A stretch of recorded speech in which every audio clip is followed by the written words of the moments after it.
ત્વમેવ માતા ચ પિતા ત્વમેવ ત્વમેવ બંધુશ્ચ સખા ત્વમેવ ત્વમેવ વિદ્યા દ્રવિણાં ત્વમેવ ત્વમેવ સર્વા મમ દેવ.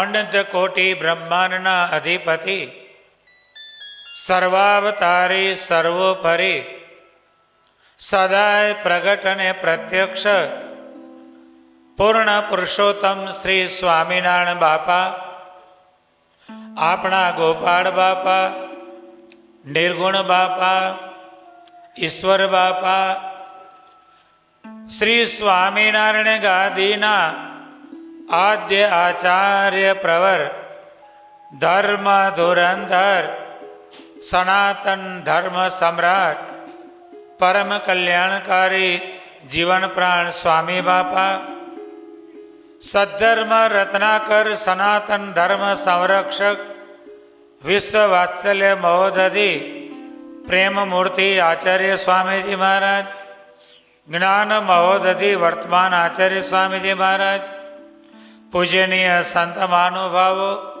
વાલા સત્સંગી બંધુઓ, આજે આપણી આ કથાનો બીજો દિવસ.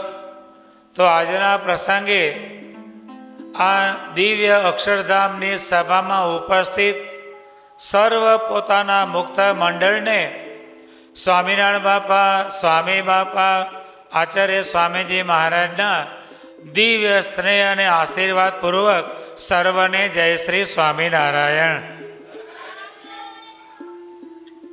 ગઈકાલે આપણે બધા જ શ્રાવણ માસમાં શ્રવણ ભક્તિ પ્રથમ અને ત્યારબાદ નવધા ભક્તિ, અર્ચન ભક્તિની વાત ગોપાળ બાપાએ આપણને સમજાવી. એટલે આજે તો બધા જ ભક્તોએ સવારે પૂજામાં ભગવાનને અવશ્ય નૈવેદ્ય ધરાવ્યું જ છે જ, હશે એમ નથી કહેતો, તમારા ઉપર વિશ્વાસ છે કે બધાએ અવશ્ય ભગવાનને નૈવેદ્ય ધરાવ્યું જ છે. થોડીક એમાં વિશેષ ગોપાળ બાપા આપણને વાત સમજાવે છે. નિત્ય આપણે ભગવાનની પૂજા કરવી જોઈએ, આ આપણો સત્સંગનો નિયમ. તો એક પ્રશ્ન એવો આવ્યો, સૂતકનો સમય હોય અથવા તો રજસ્વલાના 3 દિવસનો સમય હોય, તે સમયે શું કરવું? ઘણા એવું કે તે સમયે ભગવાનના મંદિરમાં પૂજા મૂકી દે, પછી મહિનો 2 મહિના થઈ જાય તો એ ભગવાન બેઠા રહેજો, તમે, અમારે કાંઈ તમારી જરૂર નથી. આવું કરતા હોઈએ છીએ, પરંતુ એ યોગ્ય નથી. સૂતકના સમયમાં પૂજા વિધિ એ અલગ પ્રકારની હોય છે. અને સૂતક કોને કેટલું લાગે, એક જાડી ભાષામાં, બહુ ઝીણવટ એમાં નથી જવું આપણે, તમને સમજાય એવું. પ્રથમ તો સૂતક કોને કેટલું લાગે. કાકા બાપાની પેઢીમાં સૂતક આવે, ધારો કે ભારતસિંહ મોનાભાઈ, બરોબર, હવે એમના ભાઈ ભારતભાઈના ભાઈ, એટલે ધારો કે તમે ભારતભાઈના દીકરા, તો તમારા કાકા, સગા કાકા, કહેવાતા કાકા નહીં, સગા કાકા. ધારો કે આપણે બથુરભાઈનું કુટુંબ લઈએ, તો મોહનભાઈ મથુરભાઈ, પછી દાસભાઈ મથુરભાઈ, નટુભાઈ મથુરભાઈ, 3 ભાઈઓ મથુરભાઈના એ કાકા થયા, 2 ભાઈઓ કાકા થયા. કાકા બાપાના પરિવારમાં સૂતક આવે, જાડું સમજો. કાકા બાપાનો પરિવાર હોય એમાં સૂતક આવે તો 10 દિવસનું સૂતક પાડવું અવશ્ય. બરોબર, સમજણ પડી ગઈ ને? કાકા બાપાના પરિવારમાં સૂતક આવે તો 10 દિવસનું. એટલે હવે ધારો કે કાકા બાપાનો પરિવાર એટલે કોને કહેવાય? મોહનભાઈ મથુરભાઈનો પરિવાર, તો એમના 2 દીકરાઓ એ એનો પરિવારમાં આવે. હવે મોહનભાઈ મથુરભાઈની દીકરી પરણીને ગઈ એટલે પરિવારથી જુદી થઈ ગઈ, એ પછી તમારા પરિવારમાં ના આવે. એને ઘરે સૂતક આવે તો તમને સૂતક ના લાગે. સમજી ગયા?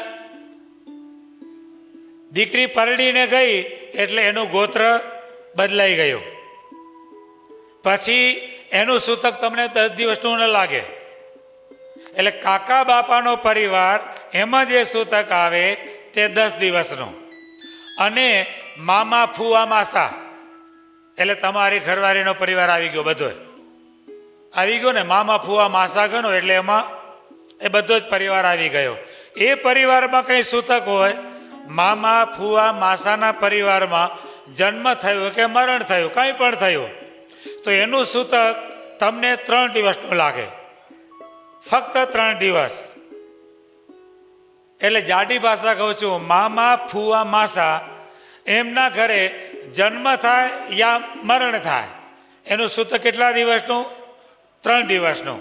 અને કાકા બાપાનો પરિવાર એમાં જે દીકરાઓ હોય તે જ પરિવાર. દીકરી ઘરે હોય તો બરોબર છે, પરણીને ગઈ પછી દીકરીનું સૂતક ના આવે. કાકા બાપાના પરિવારમાં દીકરાના ઘરમાં સૂતક આવે એટલે ભાઈઓના પરિવારમાં સૂતક આવે તો એ કેટલા દિવસનું? 10 દિવસનું. અને મામા ફુવા માસાના પરિવારમાં જે કંઈ સૂતક જન્મનું હોય કે મરણનું તો ફક્ત 3 દિવસનું સૂતક.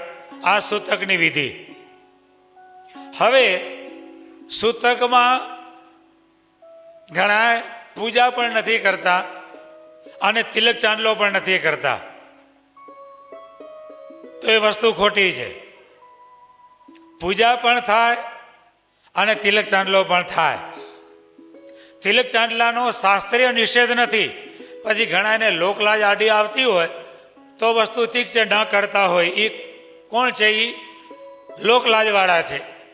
ભગવાન તરફથી કોઈ બાધ નથી, શાસ્ત્રીય તરફથી કોઈ બાધ નથી તિલક ચાંદલો કરવાનો. હવે એમાં પૂજા કેવી રીતે કરવી? જ્યારે પણ સૂતક આવે તો પહેલાં તો આપણા ગૃહ મંદિરમાં જે ભગવાન પધરાવેલા છે, મારા શબ્દ ઉપર ધ્યાન રાખજો. કયા ભગવાન? ઘરના સિંહાસનમાં જે મૂર્તિ પધરાવેલા છે એમને સૂતક લાગતો નથી. તમારું ગમે તેવું સૂતક હોય, ધારો કે તમારા કાકા બાપામાં કોઈ રાત્રે 10 વાગે મહારાજની મૂર્તિના સુક્યા થયા તો રાત્રે 10 વાગે અગ્નિ સંસ્કાર કરવાનો છે નહીં, ન જવાય. બરોબર? તો સવારે તમે 5 વાગે 6 વાગે જે તમારો વિધિ હોય એ પ્રમાણે તમે સવારે લઈ જાઓ. 9 વાગે 10 વાગે અગ્નિ સંસ્કાર વિધિ કરીને પાછા આવો. નાહી ધોઈ પવિત્ર થયા પછી તમે તમારા ઘરમાં જમવાને માટે તમે રસોઈ બનાવો. બરોબર? હવે રસોઈ ભગવાનની પ્રસાદી કર્યા વિના જમાય? તો શું કરો છો? આજ દિન સુધી શું કરો છો? એમને એમ ભગવાનની પ્રસાદી કર્યા વિના સત્સંગી કંઈ પણ ખાય તો સત્સંગી જીવનમાં એમ કહે છે એ માંસ ખાધા તુલ્ય છે. માંસ ખાઓ કે ભગવાનને ધરાવ્યા વિનાનું ખાઓ, બે હરખું. માંસ ભક્ષણ કરો કે ભગવાનને થાળ ધરાવ્યા વિના જમો, એ બે સરખું છે. તો તમે અગ્નિ સંસ્કાર કરીને 9 વાગે આવ્યા છો, નાહી ધોઈને પવિત્ર થયા, ઘરમાં રસોઈ કરી જમવાને માટે, ત્યારે તમારા ઘર મંદિરમાં જે ભગવાન બિરાજમાન છે એને થાળ ધરાવાય. કદાચ માનો કે સવારે તમે ભગવાનની દીવાબત્તી આરતી ન કરી હોય તો તમે સ્મશાનની અગ્નિ સંસ્કાર કરીને પાછા આવ્યા એટલે તરત જ એ ભગવાનને નાહી ધોઈને તમે તૈયાર થયા એટલે એ ભગવાનને દીવાબત્તી આરતી થાળ બધું જ કરાય. સમજો, બધું જ કરાય. કેમ? તો કે ઘર મંદિરમાં જે ભગવાન બિરાજે છે એ ભગવાન તમારો કુટુંબી છે. જાડી ભાષા સમજી ગયા? ઘર મંદિરના સિંહાસનમાં જે ભગવાન, આ મંદિરની વાત નથી કરતો, ધ્યાન રાખજો. ક્યાં? ઘરે, તમારા ઘરે જે સિંહાસનમાં બિરાજમાન છે તે ભગવાન તમારા કુટુંબી છે. તમને સૂતક લાગે તો એમને લાગે, તમને ન લાગે તો એમને ન લાગે. તો ગમે તેવું સૂતક હોય તો પણ ગૃહ મંદિરના ભગવાનને થાળ ધરાવાય, આરતી કરાય, દીવાબત્તી જે સવાર સાંજ કરતા હો એ બધું પણ કરાય. હવે આપણી જે પ્રાઇવેટ પૂજા, આ ઘર મંદિરની પૂજાની વાત થઈ ગઈ. હવે આપણી બધાની પ્રાઇવેટ પૂજા, સૂતકમાં આપણી જે પ્રાઇવેટ પૂજા છે એ પૂજા એ આપણાથી ન થાય. એટલે શું ન થાય? એટલે બધું પેટી વાળીને એક બાજુ મૂકી દેવાનું, એમ નહીં. પૂજા ન થાય એટલે સૂતકનો સમય શરૂ થાય એટલે આપણને ખબર પડી કે સૂતક લાગ્યું, એટલે આપણો આડોશી પાડોશી જેને સૂતક ન લાગતું હોય તે, અથવા તો એવું કોઈ ન હોય તો આપણા ઘરની અંદર 10 વર્ષથી નાનું બાળક હોય તે, કેટલા વર્ષથી? 10 વર્ષથી નીચેનું જે બાળક હોય તે, અથવા તો આપણો આડોશી પાડોશી કોઈ હોય તો તે, તેમને બોલાવી અને આપણી પૂજાના જે ફક્ત મૂર્તિઓ છે ને, પૂજાના ફક્ત મૂર્તિઓ જ, એ મૂર્તિઓ એમની પાસે પૂજાના ડબ્બામાંથી લેવડાવી લેવાના. શું? ફક્ત મૂર્તિઓ પૂજાના ડબ્બામાંથી લેવડાવી લેવાના અને મૂર્તિઓ ક્યાં પધરાવાના? આપણા ઘર મંદિરના સિંહાસનમાં એ મૂર્તિઓ પધરાવી દેવાના. સમજી ગયા? પૂજામાંથી ફક્ત મૂર્તિઓ લેવડાવવાના અને મૂર્તિઓ ક્યાં પધરાવાના? ઘર મંદિરના સિંહાસનમાં એ મૂર્તિઓ પધરાવી દેવાના. હવે તમે દરરોજ એ ભગવાનને, ગઈકાલે આપણે કીધું કે આપણે પૂજામાં અવશ્ય નૈવેદ્ય ધરાવવું પડે, તો ભગવાનને તમે દરરોજ ધરાવતા હો તો સૂતકના સમયમાં એ પૂજાના ભગવાનને આપણે નૈવેદ્ય ધરાવાય નહીં. એટલે આપણે મૂર્તિઓ ક્યાં પધરાવ્યા? ઘરના સિંહાસનમાં. તો તમે જે દરરોજ જમવાને માટે રસોઈ કરો એ ઘર મંદિરમાં ભગવાનને ધરાવો છો, તો તેના ભેળા એ પૂજાના ભગવાન પણ થાળ જમી લીધા. શિક્ષાપત્રી આપણી જોડે રાખવાની, શિક્ષાપત્રી આપણી જોડે રાખવાની. હા, રજસ્વલા સ્ત્રીને માટે શાસ્ત્રોમાં એવા નિયમ લખાઈ ગયા છે. શાસ્ત્રોમાં એવા નિયમ છે કે રજસ્વલા સ્ત્રી 3 દિવસ કોઈ પણ ધાર્મિક ક્રિયા કરી શકે નહીં. આવા નિયમો કે ધાર્મિક પુસ્તક પણ વાંચી શકે નહીં. આવા નિયમો શાસ્ત્રોમાં લખેલા છે. ધાર્મિક ગ્રંથનું વાંચન કરી શકે નહીં, આવા નિયમો શાસ્ત્રોમાં લખેલા છે. પરંતુ એ અપવાદરૂપ છે, કારણ કે તે સમયે ગ્રંથો બધા જ કાપડ ઉપર લખવામાં આવતા. ધાર્મિક ગ્રંથોનું લેખન શેના ઉપર થતું? કાપડ ઉપર. એટલે તે સમયને અનુરૂપ એ કલમ લખાઈ ગઈ કે રજસ્વલા સ્ત્રી ધાર્મિક પુસ્તકનું વાંચન કરી શકે નહીં. આ કલમ લખાણી શેના માટે? કાપડ ઉપર ગ્રંથો લખવામાં આવતા એના માટે. હવે તો બધું નીકળી ગયું છે, કાગળ આવી ગયા છે. એટલે સૂતકના સમયમાં અને રજસ્વલાના સમયમાં ધાર્મિક ગ્રંથનું વાંચન કરી શકાય. ધાર્મિક ગ્રંથનું વાંચન કરી શકાય. હવે તો કાગળના ગ્રંથો થઈ ગયા છે માટે. પહેલાં કાપડના ગ્રંથો હતા, માટે તે સમયને અનુરૂપ તે લખાઈ ગયો. પણ હવે સમયને અનુસારે કાગળ આવી ગયા, એટલે રજસ્વલાના સમયમાં સ્ત્રી ધાર્મિક ગ્રંથોનું વાંચન કરી શકે. તો શિક્ષાપત્રી સૂતક હોય કે રજસ્વલા હોય, શિક્ષાપત્રી આપણી જોડે હોય. દરેકની જોડે શિક્ષાપત્રી આપણી જોડે. બરોબર. જે પ્રમાણે આપણે દરરોજ પૂજા કરીએ છીએ એ પ્રમાણે જ પૂજા કરવાની. શિક્ષાપત્રી આપણી સન્મુખ પધરાવાની. નાહી ધોઈને તૈયાર થયા, ધોતિયું પહેર્યું, શાલ ઓઢી, શિક્ષાપત્રી આપણી સન્મુખ પધરાવવાની. શું નહીં કરવાનું? નૈવેદ્ય ધરાવવાનું નહીં. સમજી ગયા? શિક્ષાપત્રી આપણી સામે પધરાવવાની, પણ ફક્ત નૈવેદ્ય ધરાવવાનું નહીં. અને આટલું જ નહીં કરવાનું. બાકી જે કંઈ આપણે પૂજા કરીએ છીએ એ આખી પૂજા બેઠા બેઠા માળા, તપણી માળા, ઉત્તિષ્ઠોત્તિષ્ઠનાથ, પ્રાર્થના, દંડવત, પ્રદક્ષિણા બધું જ કરવાનું. કોનું કરવાનું? સમજી ગયા? બરોબર મગજમાં બેઠું. સૂતકના સમયમાં અને રજસ્વલાના સમયમાં પૂજા કરવાની, પણ શેની કરવાની? શિક્ષાપત્રીની. કેટલો વિધિ નહીં કરવાનો?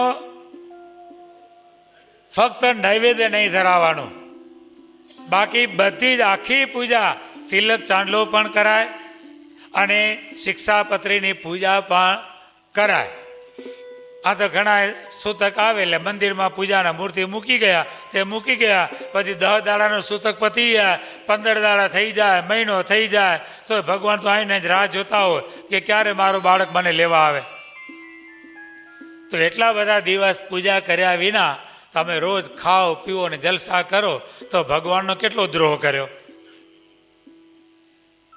પૂજા કર્યા વિનાનો એક પણ દિવસ, ગમે તેવા માંદા હોઈએ, હોસ્પિટલમાં હોઈએ, અલા બાયપાસ સર્જરી, આજે બપોરે 4 વાગે તમારી બાયપાસ સર્જરી પૂરી થઈ અને આવતીકાલે સવારે તમારે નાહી ધોઈને પૂજા કર્યા વિના દવા લેવાય નહીં.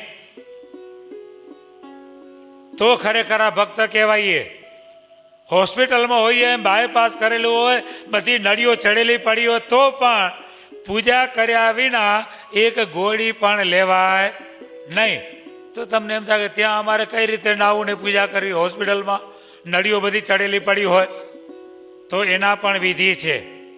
તમે હોસ્પિટલમાં હો તો કોઈ પણ તમારી જોડે સેવક તો હોય ને, કોઈ પણ માણસ હોય ને. તો જેટલા દિવસ હોસ્પિટલમાં હોઈએ અથવા તો ઓપરેશન કરાવેલું હોય, આપણને ડૉક્ટરોએ નાહવાની બંધી કરી હોય, પાણી અડાડવાની બંધી કરી હોય, તો તે સમયમાં પંચિંગ સ્નાન કરવાનું હોય. શું હોય? પંચિંગ સ્નાન ખબર છે? પંચિંગ સ્નાન એટલે આપણો રૂમાલ હોય, નેપકિન હોય, કોઈ પણ હોય, એને ભીનું કરે તમારો સેવક, આખું ભીનું કરી અને આખી તમારા શરીરે એ પંચિંગ સ્નાન કરાવી દે. આપણે ઉતાર રહેવાનું અને પંચિંગ સ્નાન કરાવી દે. પછી જે તમારી પાસે સેવક છે એ બાજુમાં પૂજા પધરાવે. જો પલંગ ઉપર પધરાવા બેઠું થવા એવું હોય તો પલંગ ઉપર પધરાવે. એવું સ્થિતિ ન હોય તો તમારી બાજુમાં ટેબલ ઉપર એ સેવક પૂજા પધરાવે, નૈવેદ્ય ધરાવે. એટલે તમે હુતા માળા ફેરવો એટલું તો થાય ને. સૂતા માળા ફેરવાનું તો થાય ને. એટલે સૂતા તમે માળા ફેરવો. તમારી 3 માળા પૂરી થઈ એટલે તમે ઈશારો કરો કે હવે મારે તપની માળા આવી. એટલે તમારો સેવક તમારા બદલે તપની મુદ્રામાં ઊભો રહે અને તમે હુતા માળા ફેરવી લીધી તપની. પછી તમે ઈશારો કરો કે મારી તપની માળા પૂરી થઈ, પ્રદક્ષિણા. એટલે તમે સૂતા માળા ફેરવો, તમારા બદલે તમારો સેવક ભગવાનને પ્રદક્ષિણા કરે અને પછી તમારો સેવક નૈવેદ્ય ભગવાનને ધરાવે. આખી પૂજા થઈ ગઈ ને.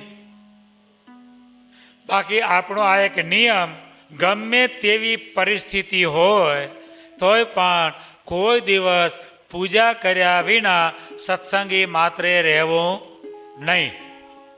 બરોબર સમજી ગયા? સૂતક કેટલા દિવસનું કોને પાડવું અને સૂતકના સમયમાં અહીંયા પૂજાઓ મૂકવાની નહીં, તમારે ઘરે જ રાખો. ઘરબંધીના સિંહાસનમાં પધરાવી દો. 10 દિવસ પૂરા થાય, 3 દિવસ પૂરા થાય એટલે તરત જ લઈ અને તમે પૂજા કરવા માંડો. એટલે આપણી જે પ્રમાણે રીતિ ચાલતી હોય એ પ્રમાણે ચાલુ. એટલે આ પ્રમાણે આપણે નવધા ભક્તિમાં ગઈકાલે ગોપાળ બાપાએ આપણે આ બધી વાત સમજાવી. તો આવી રીતે આપણે એ નવધા ભક્તિ કરીએ. ત્યારબાદ ભગવાન વિસનગર જવાને માટે ઉદાસ થઈને નીકળી ગયા છે. રસ્તામાં કંથારિયા ગામે ભગવાન પધાર્યા.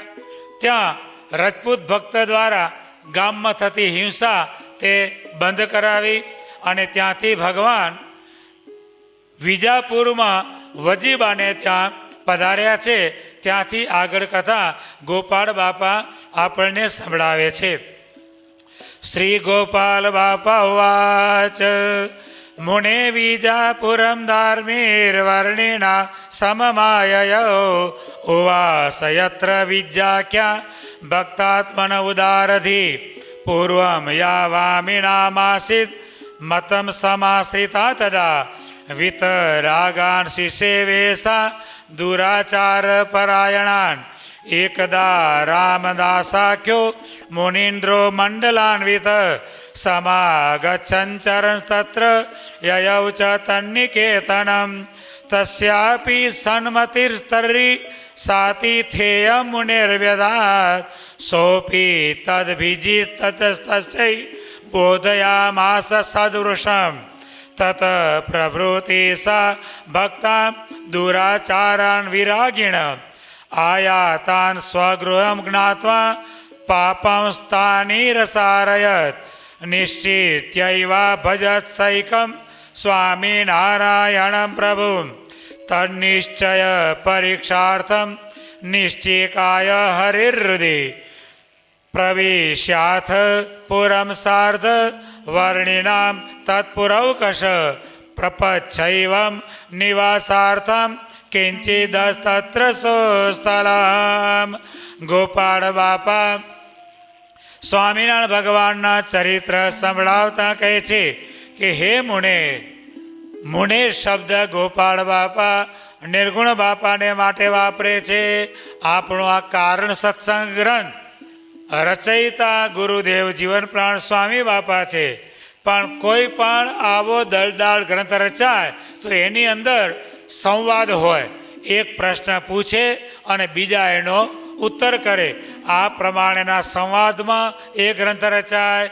એટલે અત્યારે આપણી સ્વામિનારાયણ ભગવાનની લીલા તે નિર્ગુણ બાપા ગોપાળ બાપાને પૂછે છે અને ગોપાળ બાપા સ્વામિનારાયણ ભગવાનની લીલાનો નજરે દેખ્યો હેવાલ નિર્ગુણ બાપાને સંભળાવે છે.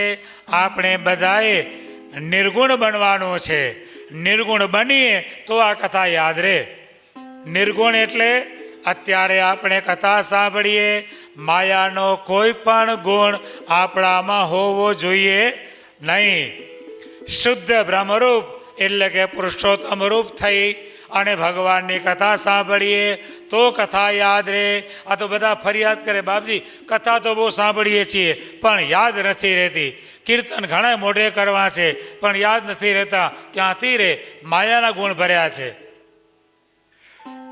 દિવ્ય વાતને યાદ રાખવાને માટે આપણે દિવ્ય બનવું પડે. ભગવાનમય પુરુષોત્તમ રૂપ થઈએ તો ભગવાનના ગુણ, ભગવાનની કથા તે આપણામાં ઉતરે. અહીંયા ગોપાળ બાપા નિર્ગુણ બાપાને ઉદ્દેશીને આપણને કથા સંભળાવે છે. ગોપાળ બાપા કહે છે કે હે મુને, હે નિર્ગુણ મુને, ધાર્મી વર્ણિનામ, ધાર્મી સ્વામિનારાયણ ભગવાન વર્ણીય સહિત વિજાપુર પ્રત્યે તે પધાર્યા. યત્ર ઉદારધિ, જ્યાં ઉદાર બુદ્ધિવાળી, ધી એટલે બુદ્ધિ, જેમની ઉદાર બુદ્ધિ છે એવા વિજાબા તે રહેલા છે. અને એમના નિવાસે ઘનશ્યામ પ્રભુ સ્વામિનારાયણ ભગવાન વર્ણીય સહિત તે પધાર્યા. તે વિજાબા કેવા હતા? તો તો અહીંયા ગોપાળ બાપા કહે છે કે વિજાબા સથવારા જ્ઞાતિના હતા. એ વજીબા હતા તે સથવારા જ્ઞાતિના હતા, પણ ભગવાનના અનન્ય ભક્ત હતા. ભગવાન મળ્યા પહેલા એ વજીબા પૂર્વે માર્ગી પંથના હતા, માર્ગી પંથમાં માનતા હતા. અને તે સમયમાં માર્ગી પંથ એટલે બહુ મોટો પંથ. માર્ગી પંથ એટલે બહુ મોટો પંથ ગણાય. માર્ગી પંથની અંદર એવી રીતિ હોય, એમાં મા બેન દીકરી કંઈ પણ નહીં જોવાનું. માર્ગી પંથમાં સંભોગ કરવાને માટે મા બેન દીકરી કશું જોવાનું જ નહીં. લગ્ન કરવાના થાય ને, લગ્ન કરવાના ત્યારે એ માર્ગી પંથનો જે ગુરુ હોય એ લગ્ન કરવાના હોય એટલે બધાની બાઈઓની સ્ત્રીઓની સાડીઓ મંગાવે. શું મંગાવે? સાડીઓ મંગાવે. એમાં બધાની સાડી આવે, સગા સંબંધીની આની તેની બધાની સાડીઓ મંગાવે. પછી એ સાડીઓ એક મોટું ગોળી જેવડું હોય ને, આપણે છાશ જમવાની ગોળી હોય ને, એવું મોટું ગોળી જેવું હોય, એમાં બધી સાડીઓ નાખવાની. પછી એનો ગુરુઓ બધી સાડીઓ અંદર વીખી નાખે. પછી જેના લગ્ન હોય, સમૂહ લગ્ન 2, 5, 6, 7, 10 જેટલા લગ્ન હોય એ બધાને પડખે બેહારી દે પુરુષોને. અને પછી આંખો બંધ કરી અને એમાં હાથ નાખવાનો. જેના હાથમાં જેની સાડી આવી એ એની પત્ની. જે આવી તે, પછી દીકરીને આવી તો દીકરી, બાની આવી તો મા, જેની આવી એની, બેનની આવી તો બેનની, જેની આવે એને એની સાથે એને વ્યવહાર કરવાનો. આવો માર્ગી પંથ, માર્ગી પંથ આવો ચાલતો. અને તે સમયમાં એ મોટો પંથ કહેવાતો. કારણ કે આમાં તો હવે કોને ઢળતો ઢાળ છે. શું છે આ ઢળતો ઢાળ છે? એમાં તો બધાને ફાવે ને, વિષય જ ભોગવવાના, એમાં કોણ ન જોડાય? લોકમાં એમ કહે છે, શું ભણીએ સ્વામિનારાયણમાં નીત ઉઠીને નાવું? ભણીએ નહીં ભભાક્યામાં, ભણીએ નહીં ભભાક્યામાં, કે નાયા વિના ખાવું? શું ભણીએ સ્વામિનારાયણમાં? સ્વામિનારાયણમાં શું ભણવાનું કે હારું નીત ઉઠીને નાવું? એના કરતાં ભભાકીઓ બરોબર છે, નાયા વિના ખાવું. એટલે આવો માર્ગી પંથ. અને એ માર્ગી પંથમાં આ વિજાપુરના વજીબા એ પ્રથમ માર્ગી પંથમાં હતા. અને એમની એક શ્રદ્ધા હતી કે ભેખમાં ભગવાન હોય, અને એવા ભાવથી એ કેટલાય વૈરાગ્યોની સેવા કરતા. સાચો મુમુક્ષુ હોય, જે સાચો મુમુક્ષુ હોય, કદાચ આવા કોઈ ગુરુ બંધનમાં ફસાઈ ગયો હોય, પણ જો એની મુમુક્ષુતા સાચી હોય અને ભગવાન મેળવવાની તાલાવેલી સાચી હોય, તો ભગવાન ગમે તે પ્રકારે એને એમાંથી છોડાવે અને સાચા ગુરુની પ્રાપ્તિ કરાવે. એ ભગવાન ગમે તે પ્રકારે કરાવે. જેમ કારણીના માચા ભક્તને ભગવાને એમાંથી છોડાવે, એ પણ પ્રથમ માર્ગીના પંથમાં હતા.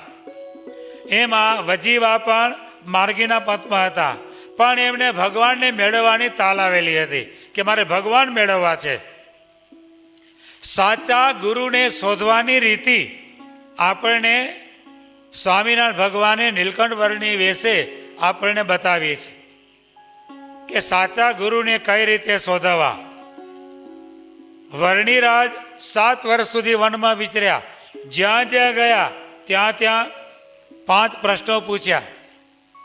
અથવા તો તમને ભગવાન મળ્યા છે? મને ભગવાન બતાવશો? શું કે ભગવાન? કોઈ પણ મઠમાં જાય એટલે ભગવાન શું કહે? તમને ભગવાન મળ્યા છે? મને એના દર્શન કરાવશો? આટલો જ્યાં પ્રશ્ન પૂછે ત્યાં ઓલા બાવા ચીપ્યા લઈને ઉઠે. આજકાલનું ઉગીને ઊભું થતું છોડું, ભગવાનની ઉંમર કેટલી? 11, 12, 13 વર્ષની. અને કે ભગવાન મેળવવા નીકળ્યો છે એમ કરીને મારવા દોડે. એટલે ભગવાન ચાલતા થઈ જાય, સમજી ગયા કે આમાં કંઈ પણ દિવાલ નથી, તલમાં તેલ છે નહીં, નીકળી જાય. એટલે આવી રીતે આ વજીબા પણ ભગવાનને મેળવવાની ઈચ્છાથી ભેખમાં ભગવાન હોય એમ ધારીને વૈરાગ્યોની સેવા કરતા અને આમ કરતાં કરતાં એક દિવસ ત્યાં ભગવાનના ગુરુભાઈ નહીં પણ ગુરુ પણ કહેવાય એવા સ્વામિનારાયણ ભગવાનને વિશે અનન્ય નિષ્ઠાવાળા અને ભગવાનને વિશે અતિશય દાસત્વ ભક્તિવાળા એવા રામદાસ સ્વામી રામદાસભાઈ જે સંપ્રદાયમાં કહેવાય છે. રામદાસ સ્વામી રામાનંદ સ્વામીના સર્વપ્રથમ શિષ્ય. રામાનંદ સ્વામી સત્સંગ પ્રચાર માટે એક ગામથી બીજે ગામ વિચરણ કરતા હતા. એકલા હતા. કોઈ પણ એમની સાથે ત્યાગી હતા નહીં. રામાનુજાચાર્ય રામાનંદ સ્વામીને દીક્ષા આપી દીધી, પણ પછી એમનો કોઈ શિષ્ય નહોતો. એકલા રામાનંદ સ્વામી ચાલ્યા જતા હતા.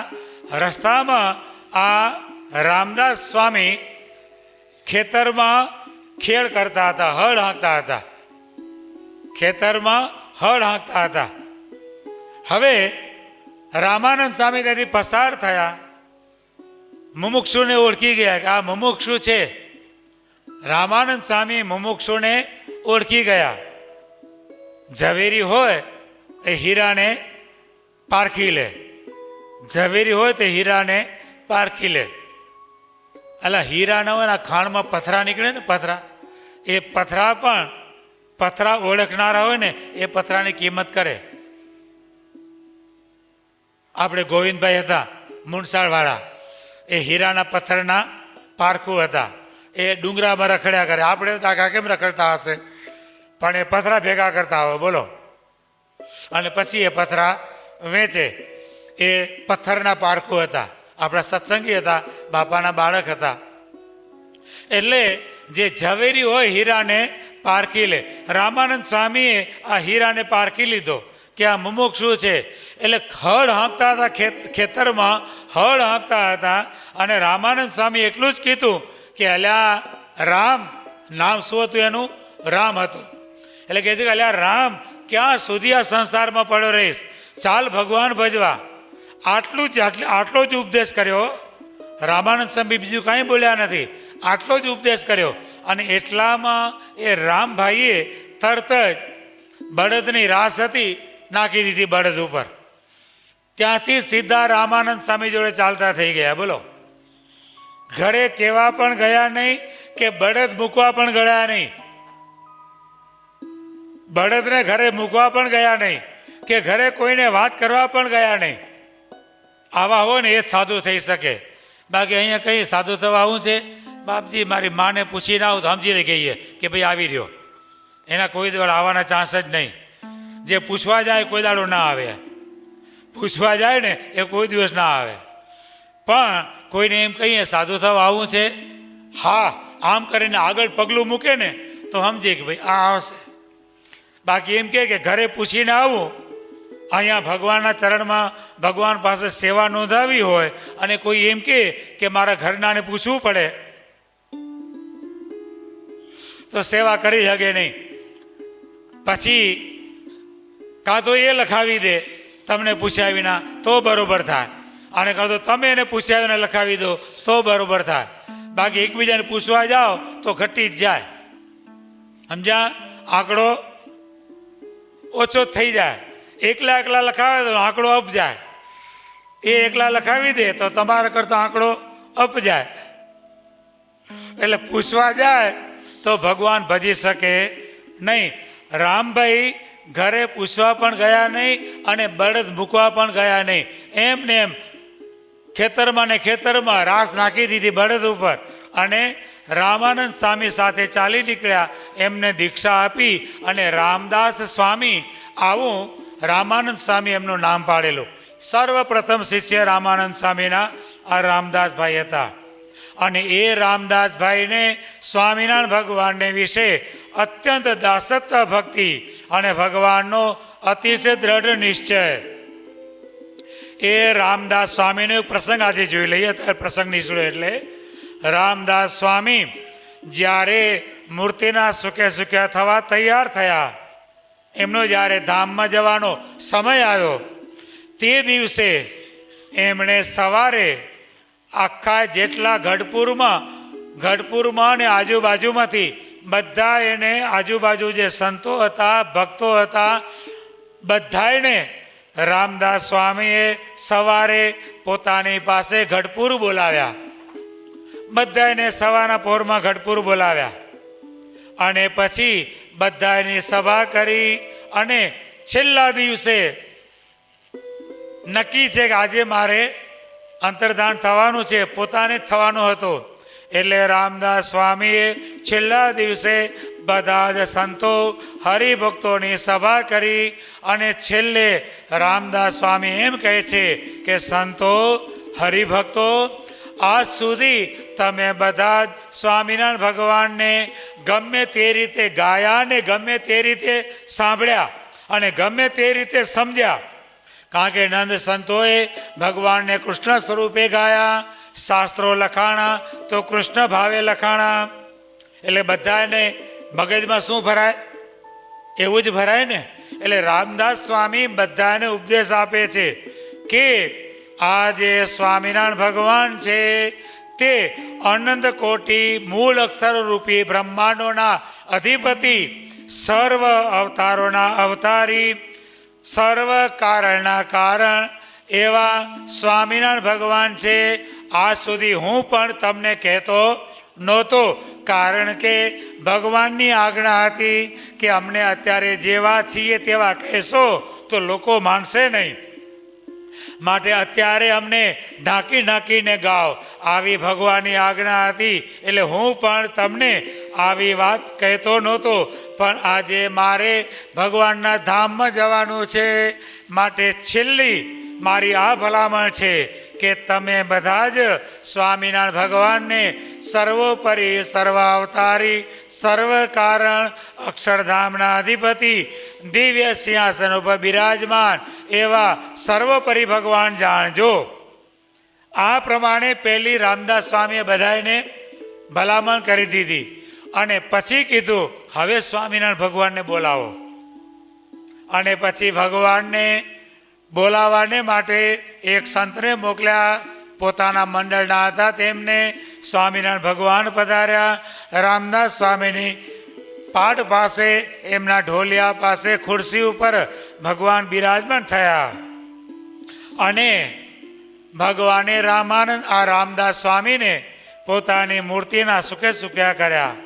આવા રામદાસ સ્વામી ડભાણનો યજ્ઞ કર્યો. ડભાણના યજ્ઞમાં દેશો દેશથી ભક્તો આવેલા.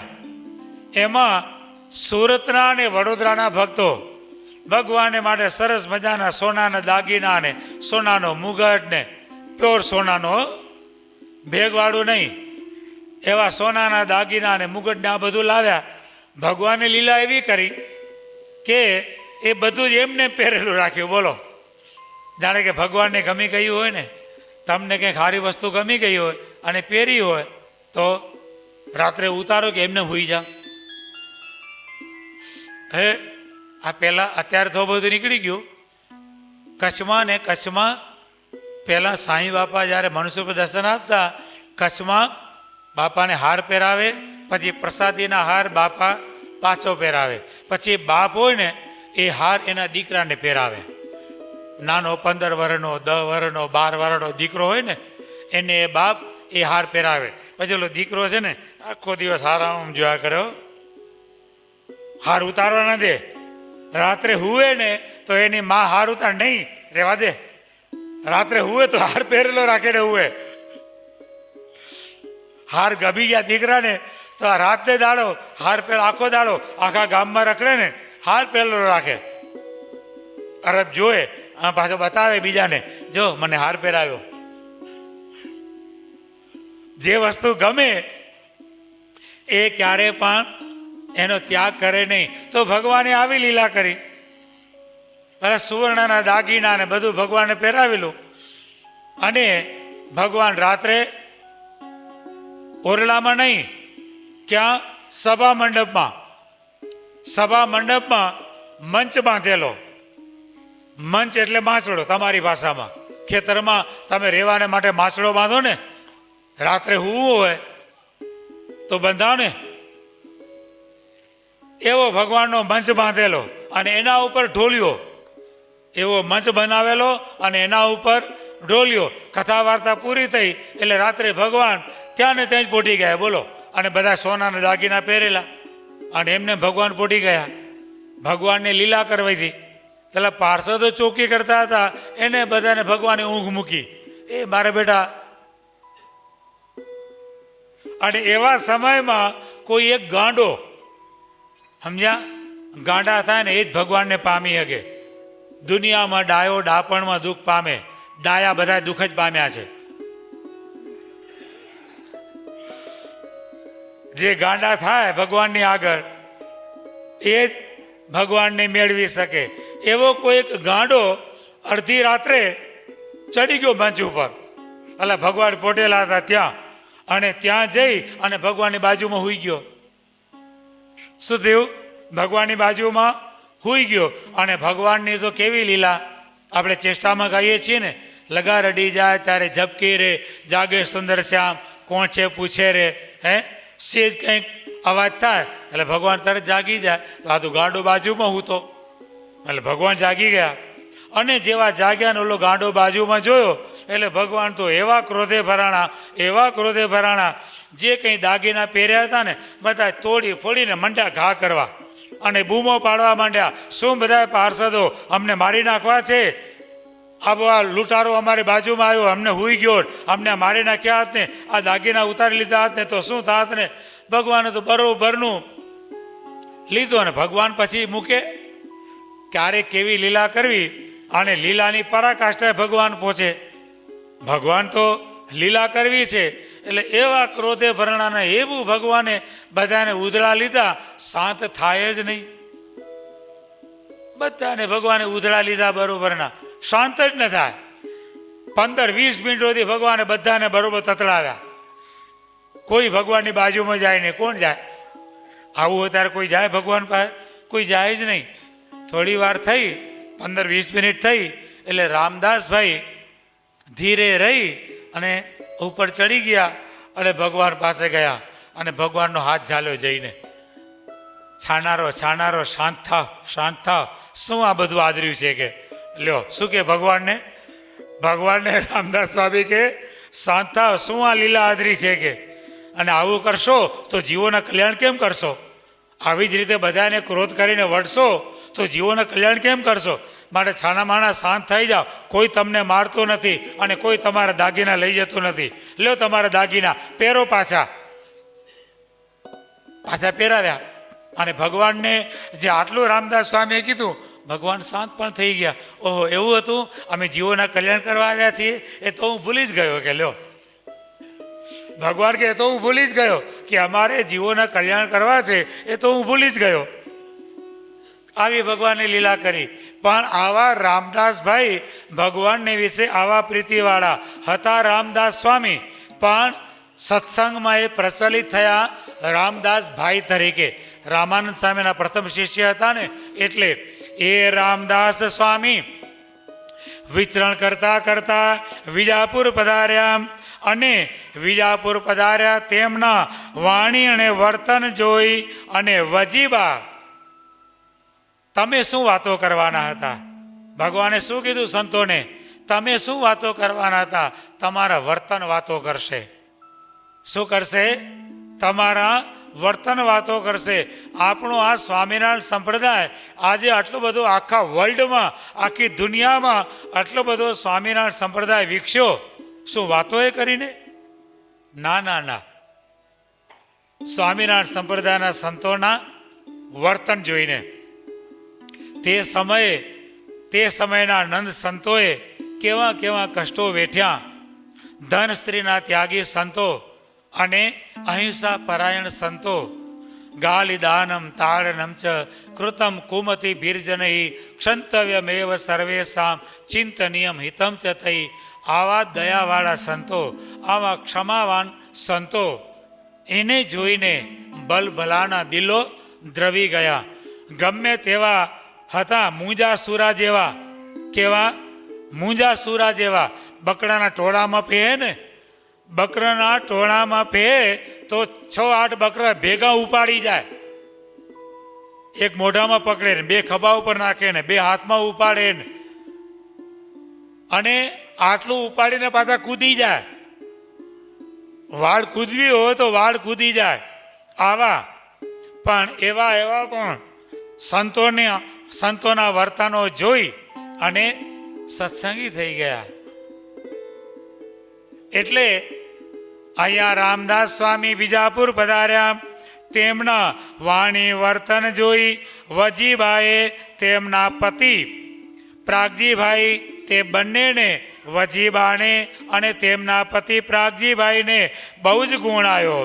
તેથી એ વજીબાએ અને એમના પતિ પ્રાગજીભાઈએ તે સમયે રામાનંદ સ્વામીનો આશ્રય કરેલો ત્યારના સત્સંગી હતા. રામાનંદ સ્વામી અંતર્ધાન થયા બાદ તેમણે સ્વામિનારાયણ ભગવાનના પ્રતાપની વાત સાંભળેલી, પણ પ્રત્યક્ષ સ્વામિનારાયણ ભગવાનના દર્શન કર્યા નહોતા. અને ભગવાનનો મહિમા સાંભળીને ભગવાનનો નિશ્ચય થયો હતો. આ પણ સ્વામિનારાયણ ભગવાનનું અલૌકિક ઐશ્વર્ય છે.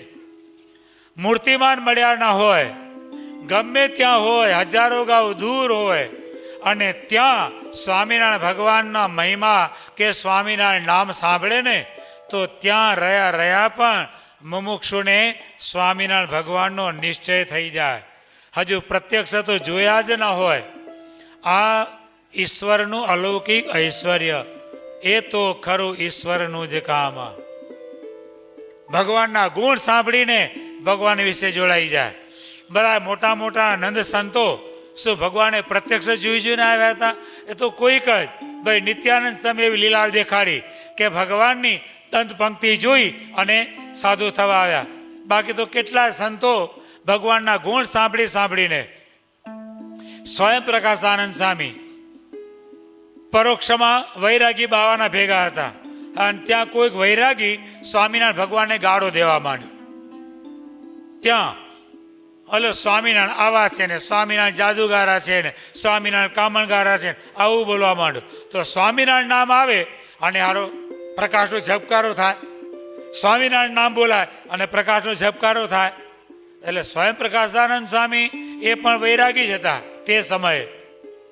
એને એમ થયું કે જેના નામમાં આટલું તેજ છે, શું જેનું નામ બોલાય ને આટલો બધો પ્રકાશ થાય છે, તો એના પોતામાં કેટલું સામર્થ્ય હશે, એમ વિચારીને સાધુ થવા આવ્યા. એમ અહીંયા રામદાસ સ્વામીએ રામાનંદ સ્વામીનો નિશ્ચય કરાવેલો, અને પછી સ્વામિનારાયણ ભગવાનના પ્રતાપની વાત સાંભળેલી. ભગવાનનો નિશ્ચય થયા બાદ, ભગવાનના પ્રતાપની વાત સાંભળ્યા બાદ વજીબાને ત્યાં ગમે તેવો કોઈ વૈરાગી આવે તો પણ તેને વજીબા તરત જ રવાના કરી દેતા. પછી કોઈ નહીં. સ્વામિનારાયણ ભગવાન મળ્યા પછી, એટલે સ્વામિનારાયણ ભગવાનનો મહિમા સાંભળ્યા પછી કોઈ નહીં. જોઈએ આપણા મથુર દાદા, ભગવાન બાપા સ્વામી બાપા નહોતા મળ્યા ત્યાં સુધી કેટલા વૈરાગ્યોના પગ ધોયા હે, પણ જ્યાં સ્વામી બાપાના દર્શન થયા, સ્વામી બાપા મળ્યા પછી કોઈની તાકાત છે કે મથુર દાદાને સ્વામી બાપાના નિશ્ચયમાંથી પાડે?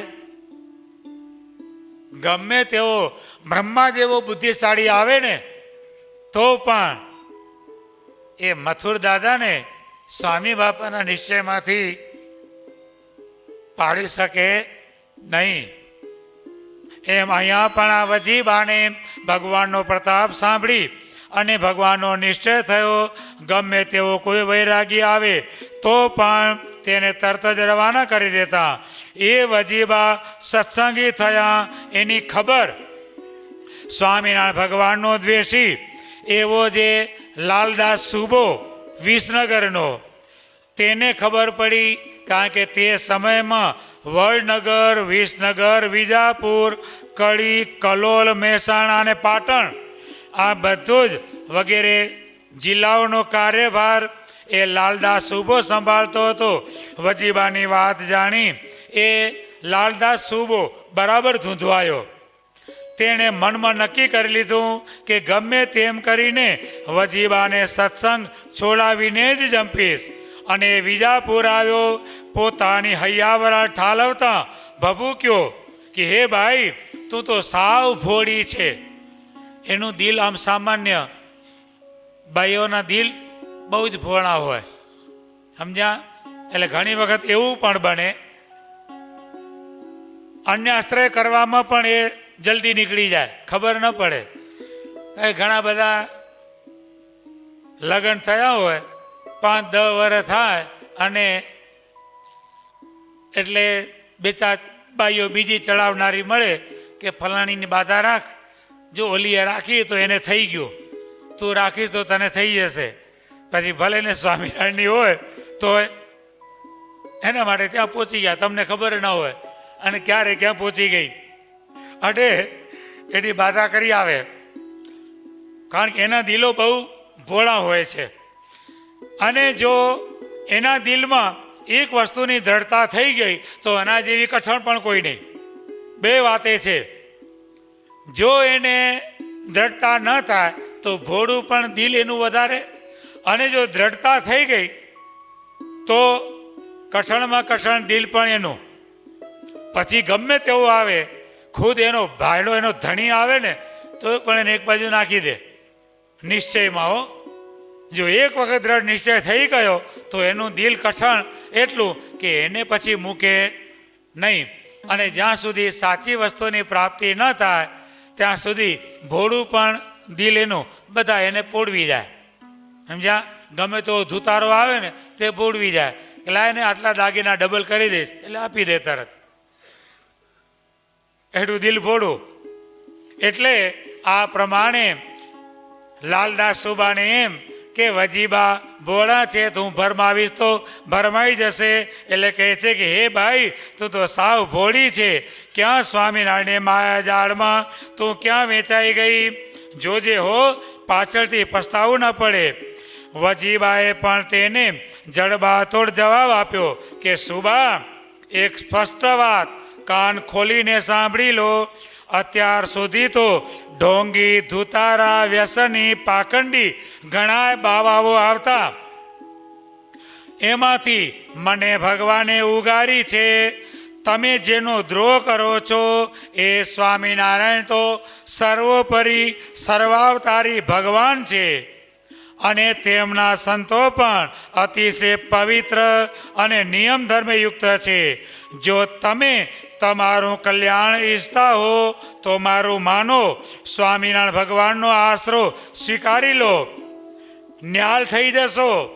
સુબાએ પોતાની વાત હાંકી કેવા લાગ્યો, હું કંઈ તારી જેમ ભરમાઈ જાઉં એવો નથી. લ્યો, બહુ બુદ્ધિશાળી જાણે, હું કંઈ તારી જેમ ભરમાઈ જાઉં એવો નથી.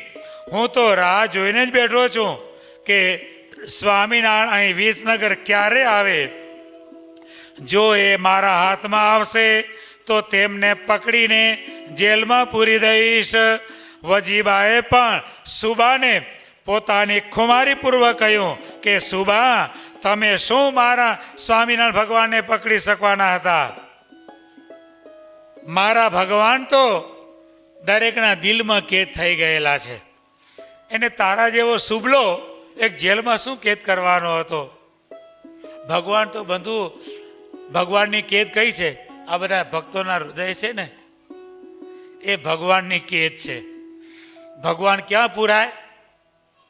ભક્તના હૃદયરૂપી કેદમાં ભગવાન પુરાયેલા છે. બાકી ગમે તેવો હોય, કોઈ પણ ભગવાનને પકડી શકે નહીં. ભગવાન કોઈ પણ રીતે કોઈથી ક્યારે પકડાતા નથી. ભગવાન 2 જણાથી જ પકડાય છે. ભગવાન જેના હૃદયમાં ધર્મ અને ભક્તિ હોય તેનાથી ભગવાન પકડાય છે. બાકી કોઈથી ભગવાન પકડાતા નથી. ભગવાનને પકડવાનો એક જ ઉપાય ધર્મ અને ભક્તિ. શું? ધર્મ અને ભક્તિ. આ જેનામાં હોય તે ભગવાનને પકડી શકે. બાકી ગમે તેવો હોય, ભગવાન ધને કરીને પકડાતા નથી. ભગવાન સત્તાએ કરીને પકડાતા નથી. ભગવાન મોટા કુટુંબે કરીને પણ પકડાતા નથી કે અમારું મોટું કુટુંબ છે એને કરીને પણ ભગવાન પકડાતા નથી. ભગવાન એક જ પકડાય છે, ધર્મ અને ભક્તિથી. જો આપણા હૃદયમાં ધર્મ અને ભક્તિ હશે તો ભગવાન પકડાઈ જશે. અને ધર્મ અને ભક્તિ નહીં હોય ને તો કોઈ દિવસ ભગવાન નહીં પકડાય. ગઢપુરમાં બાઈઓ અન્નકૂટની સેવા કરતા હતા, અન્નકૂટ બનાવવાની. એટલે ભક્તિ માતા એ બાઈઓ ઉપર પ્રસન્ન થઈ ગયા. તમે રાત દિવસ અન્નકૂટ બનાવવાની સેવા કરો છો તો હું તમારા ઉપર પ્રસન્ન છું. એટલે ભક્તિ માતાએ બાઈઓને દર્શન આપ્યા. એ ભક્તિ માતાએ બાઈઓને દર્શન આપ્યા. હવે ભક્તિ દર્શન આપે એટલે બાઈઓની વૃત્તિ એમાં ખેંચાણી. એટલે બધા જ બાઈઓને એમ થયું કે અમારી વૃત્તિ સ્વામિનારાયણ ભગવાન સિવાય બીજે ક્યાંય પણ ખેંચાય નહીં. દ્રઢ નિષ્ઠાવાળી બધી જીવુબાના જોગમાં રહે એ બાઈઓમાં કંઈ કહેવું પડે. જીવુબા લાડુબાના જોગમાં જે બાઈઓ સત્સંગ થયા હોય એમને ભગવાનની નિષ્ઠામાં કંઈ પણ કહેવું પડે નહીં. સ્વામિનારાયણ ભગવાન સિવાય અમારી વૃત્તિ ક્યાંય પણ ખેંચાય નહીં. અને આ સ્ત્રીમાં આપણી વૃત્તિ ખેંચાય છે તો આ સ્ત્રી છે કોણ? બાઈઓ ઓળખી શક્યા નહીં. એટલે એ સ્ત્રીને પૂછ્યું, એ બાઈને પૂછ્યું કે અમારી વૃત્તિ સ્વામિનારાયણ ભગવાન સિવાય કોઈમાં પણ લોભાય નહીં, ખેંચાય નહીં, અને તમારામાં અમારી વૃત્તિ ખેંચાય છે તો હે બાઈ તમે કોણ છો? અને ત્યારે ભક્તિ માતા કહે છે કે હું ભક્તિ છું, હું ભક્તિ છું. તમારી સેવા જોઈ, અન્નકૂટની તમે સેવા કરો છો એ જોઈ અને પ્રસન્ન થઈ અને હું તમને વરદાન આપવા આવી છું. માટે મારી પાસે વરદાન માગો, જે જોઈએ તે માગો. તારે બાઈઓ કે એમ અમે કોઈની પાસે કાંઈ માગીએ નહીં. માગવું તો એક સ્વામિનારાયણ પાસે માગવું, માગવું તો સ્વામિનારાયણ પાસે માગવું. ભલે તમે ભક્તિ હો તો ભલે ભક્તિ રહ્યા, પણ અમે માગીએ નહીં. ત્યારે ભક્તિ માતા કહે છે કે તો એક કામ કરો, મારી પાસે માગો નહીં તો કાંઈ નહીં, જાઓ સ્વામિનારાયણ ભગવાનને પૂછી આવો. જો એ માગવાનું કહે તો માગજો, નહીં તો કાંઈ નહીં. ત્યારે બાઈઓ કે પણ અમે પૂછવા જઈએ અને તમે ક્યાંક જતા રહ્યો તો? હા કે એમ તો પાછી બુદ્ધિ બહુ હોય. હે કોરોના આખો એની બુદ્ધિથી જ તમે બધા પસાર કર્યો. કોરોના કાળ હે તમારું કાંઈ કામ આવ્યું નહીં, એનું જ બધું કામ આવ્યું. તો બાઈઓ કહે છે અમે ભગવાન પાસે જઈએ અને તમે ક્યાંક જતા રહ્યો તો? ભક્તિ માતા કે હું ક્યાંય નહીં જાઉં, તમે પાછા આવશો ત્યાં સુધી હું આવીને અહીં રહીશ. એટલે બાઈઓ ગયા સ્વામિનારાયણ ભગવાન પાસે અને કહે છે કે અમને ભક્તિએ દર્શન આપ્યા છે અને વરદાન માગવાનું કહે છે. શું માગીએ? આપ કહો તો માગીએ. સ્વામિનારાયણ ભગવાન કહે છે કે જાઓ, બીજું કંઈ માગશો નહીં, એટલું માગજો કે ભક્તિ તમે સદાય અમારા હૃદયમાં વાસ કરીને રહો.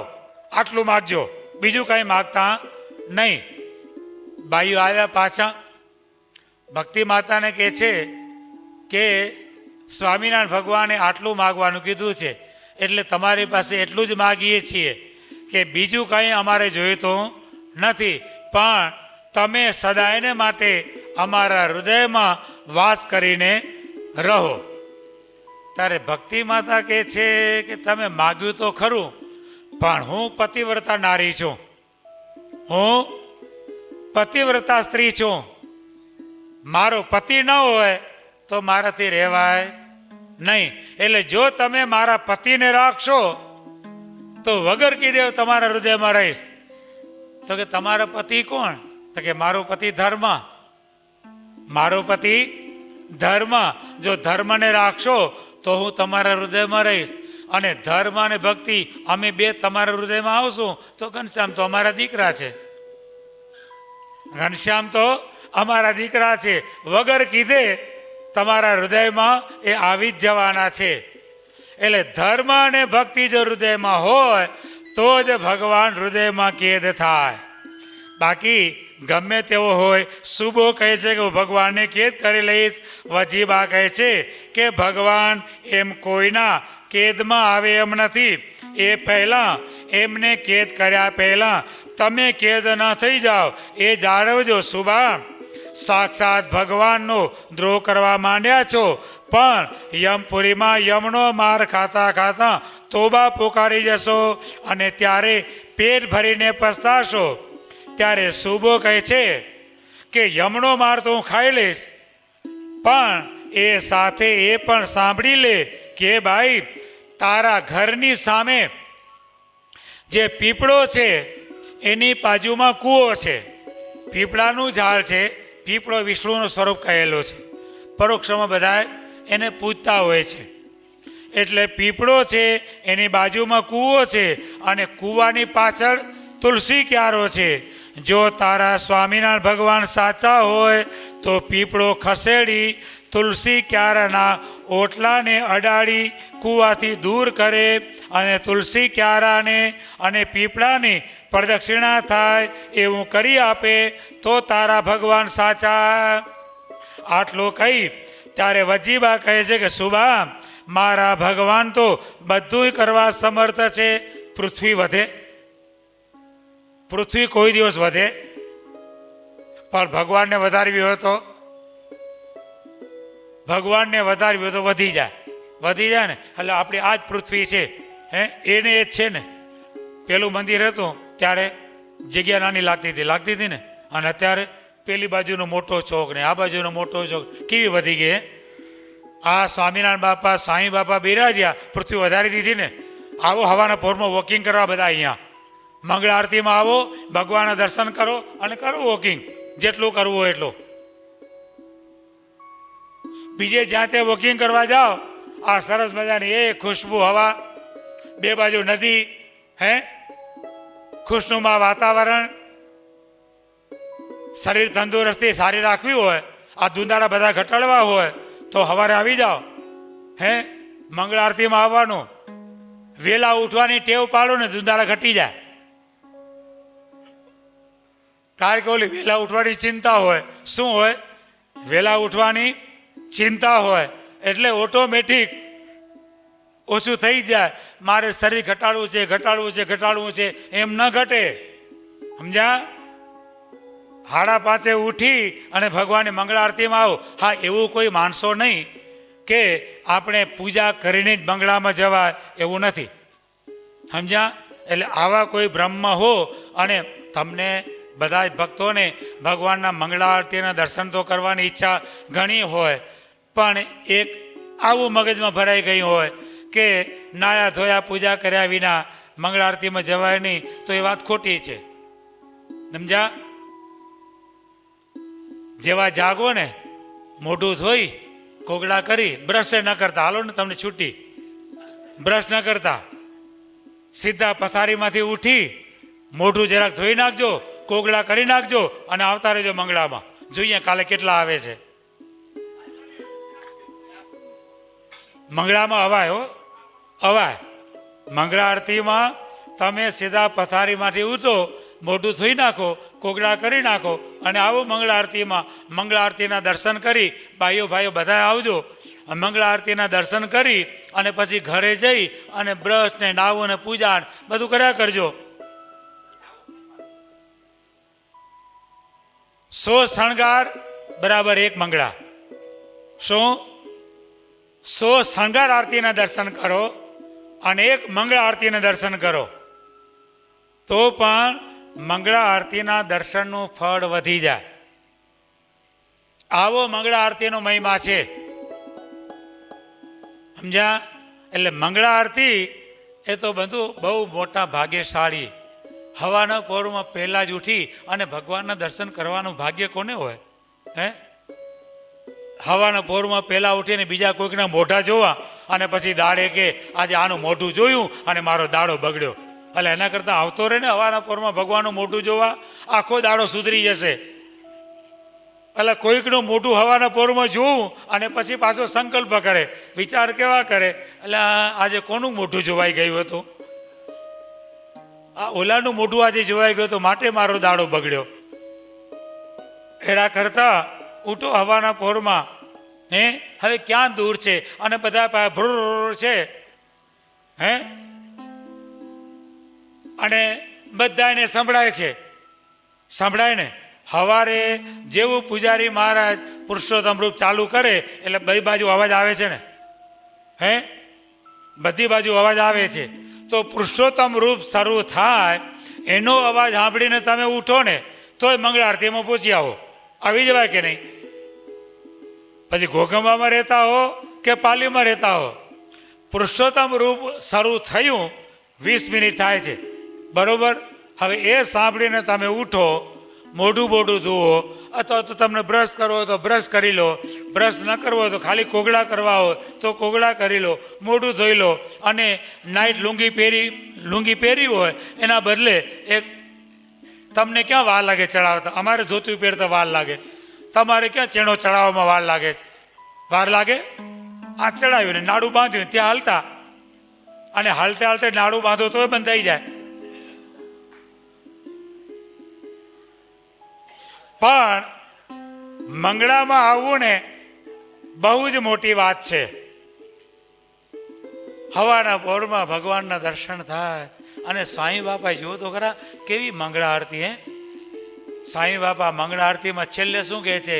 મંગળમય મૂર્તિનું જે દર્શન કરશે દાસાનું દાસ કહે રસબસ થઈ સુખમાં ઠરશે. કેવા સાંઈ બાપા આશીર્વાદ આપ્યા છે. આખો સ્વામિનારાયણ સંપ્રદાય રખડી આવો. મંગળા આરતીના મહિમાનું ખરેખર જો વર્ણન કર્યું હોય ને તો આપણા ગુરુદેવ જીવન પ્રાણ સ્વામી બાપાએ કર્યું છે. કોઈ જગ્યાએ મંગળા આરતી નથી, બધી જગ્યાએ મંગળા આરતી થાય. પણ આરતી કઈ બોલાય? જય સદગુરુ સ્વામી. દરેક મંદિરોમાં મંગળા આરતી થાય પણ આરતી બોલાય કઈ? જય સદગુરુ સ્વામી. આપણા ઉપર બંધુ આપણા ગુરુદેવ જીવન પ્રાણ સ્વામી બાપાની અસીમ કૃપા કે હવાના પહોરમાં આપણે ભગવાનના દર્શન કરીએ, મંગળા આરતીમાં આવીએ અને ભગવાનના મંગળમય દર્શન કરીએ. આરતી થતી હોય અને આપણે ભગવાનની મૂર્તિ નિરખતા જઈએ. મંગળ મુખ કમળ જોઈ સુખમાં થીજું છું, નાસા નયન ભ્રકુટી ભાલે રીજો. અમે જો ભગવાનના દર્શન કરીએ ને, આખી આરતી સ્વામી બાપા કેવી સરસ બનાવી છે. પહેલી જ કડી શું કીધું? મંગળ રૂપ અનુપમ નખ શીખ મંગળ છે, સુખડા દેવા મંગળ મૂર્તિ મંગળ છે. આખી ભગવાનની મૂર્તિ મંગળ મંગળ અને મંગળ. અને પછી સ્વામી બાપા એક એક કમળ, મંગળ મુખ કમળ જોઈ સુખમાં થીજું છું, નાસા નયન ભ્રકુટી ભાલે રીજું છું. મંગળ હૃદય કમળ પર સ્તન મંગળ શોભે, છાતી ઉપડતી કંઠે મુનિજન સૌ લોભે. મંગળ હસ્ત કમળમાં રેખા હોનારી, કાંડા કોણી બાહુ બળ ભર્યું ભારી. મંગળ નાભી કમળ પર ત્રિવડી મંગળ છે, શ્યામ કટી પર ધોતી ઉદર મંગળ છે. મંગળ ચરણ કમળમાં ચીન ભલા સોળ, ઘૂંટી ફણાને જંઘા જાનું છે ગોળ.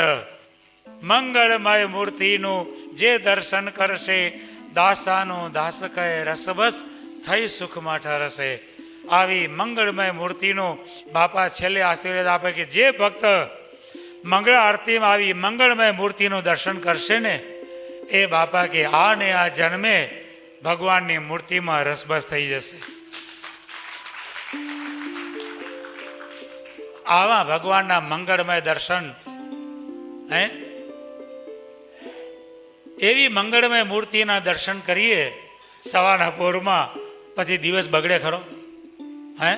પછી ગમે તેવો આડવો ઉતરે ને. આપણા ગોપાળ બાપા વડોદરામાં એક વખત પધરામણી નીકળ્યા.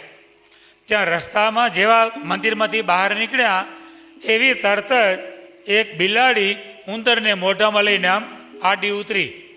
એટલે હરિભક્તો જોડે કોઈક એવા હશે ગોપાળ બાપાની સાથે કે બાપા અપસુકન થયા પાછા વળો. શું અપસુકન થયા પાછા વળો? ગોપાળ બાપા કે આપણે વળી અપસુકન કેવા? આપણે તો અપસુકન કરનારું પણ કલ્યાણ કરવું છે. શું કહે છે ગોપાળ બાપા? અપશુકન કરનારનું પણ આપણે કલ્યાણ કરવું છે એમ કહીને ગોપાળ બાપા ઓલી બિલાડી ઉંદરને મોઢામાં લઈને નીકળી. એને ગોપાળ બાપા કહે છે કે મૂક મૂક મૂક. શું કહે છે? બિલાડીને ગોપાળ બાપા કહે છે મૂક મૂક મૂક. આમ 3 વખત બોલ્યા. ત્યાં ઓલી બિલાડીએ ઉંદર મૂકી દીધો. બોલો, અહીં કેટલી વખત કીધું મૂકો મૂકો મૂકો, પણ કયો મૂકે? ઓલી બિલાડીએ પોતાનું ખાજ મૂકી દીધું. બિલાડીએ ઉંદર તેનું ખાજ કહેવાય ને, પણ ગોપાળ બાપા કહે છે કે મૂક મૂક મૂક. તો બિલાડીએ ઉંદર મૂકી દીધો. અહીંયા ગુરુદેવ જીવનપાળ સાંઈ બાપા અને પ્રેમ મૂર્તિ આચાર્ય સ્વામીજી મહારાજને કઈ કહીને થાકી ગયા. એટલે આ મૂક આ મૂક આ મૂક આ મૂક, પણ બાપના સમજો મૂકે તો. એટલે બિલાડીએ તો તરત જ મૂકી દીધું. 3 જ વખત કીધું મૂક મૂક મૂક. તો બિલાડીએ ઉંદર મૂકી દીધો. પણ ઉંદર હજુ મર્યો નહોતો. ઉંદર મર્યો નહોતો, તરફડવા માંડ્યો. એટલે તરત જ ગોપાળ બાપાએ એને વર્તમાન ધરાવ્યા. ઉંદરને વર્તમાન ધરાવ્યા અને ઉંદર હાજો થઈ ગયો. ઉંદર સાજો થઈ ગયો. પછી બંનેને, બિલાડીને અને ઉંદરને ગોપાળ બાપાએ આજ્ઞા કરી. બિલાડીને આજ્ઞા કરી કે આજથી તું હિંસા કરીશ નહીં. શું કીધું બિલાડીને? આજથી તું હિંસા કરીશ નહીં. આ મંદિરની પાછળ રહેજે. અને અહીંયા મંદિરમાં અમે સંતો દરરોજ જમીએ ને, સંતો અમે દરરોજ મંદિરમાં થાળ જમીએ, અમે જમીએ, સંતો જમે, અને એનો જે એઠવાડો વધે એ બધા હરિભક્તો સાફ કરવા પછી ક્યાં નાખે? મંદિરની પાછળ નાખી દે. એટલે ગોપાળ બાપા બિલાડીને કીધું કે તારે દરરોજ એ સંતોની પ્રસાદી ખાઈ જવાની, બાકી તારે હિંસા કરવાની નહીં, કોઈ પણ પ્રકારનું માંસ ખાવાનું નહીં. બિલાડી આજ્ઞા શિર ધારી અને જતી રહી. જા, અમે તારું કલ્યાણ કરીશું. એટલે બિલાડી જતી રહી. પછી ઉંદરને કીધું કે હવે તારે કોઈ દિવસ જીવડા ખાવાના નહીં.